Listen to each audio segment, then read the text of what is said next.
ഓരോ ദിവസവും എത്രമാത്രം സ്ട്രെസ്ഫുൾ സിറ്റുവേഷൻസ് ആണ് നമുക്ക് ഹാൻഡിൽ ചെയ്യേണ്ടി വരുന്നത്. അത്തരം സ്ട്രെസ്സിൽ നിന്ന് ഒഴിവായിട്ടുള്ള ഒരു മനുഷ്യരുമില്ല.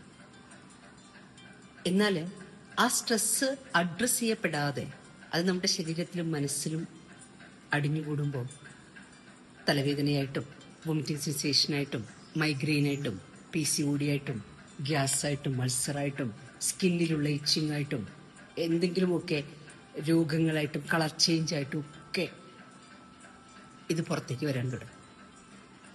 ശരിയായ ജീവിത നൈപുണി ഓരോ ദിവസവുമുള്ള സ്ട്രെസ്സിനെ ശരിയായ വിധത്തില് സമാധാനത്തില് പരിഹാരമാർഗങ്ങൾ ഓരോ പ്രശ്നങ്ങൾക്കും കണ്ടെത്തിക്കൊണ്ട് അതിനെ പരിഹരിക്കുക എന്നുള്ളതാണ്.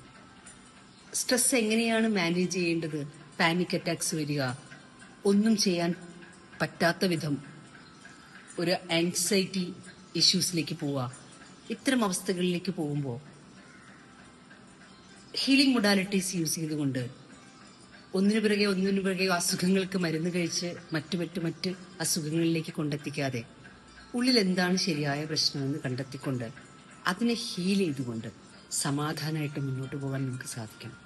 ഒരു ദിവസം ഉണർന്നെണീക്കാൻ അവസരം കിട്ടിയാൽ ആ ഒരൊറ്റ ദിവസത്തെ കാര്യങ്ങൾ മാത്രമേ നമുക്ക് ഹാൻഡിൽ ചെയ്യേണ്ടതുള്ളൂ.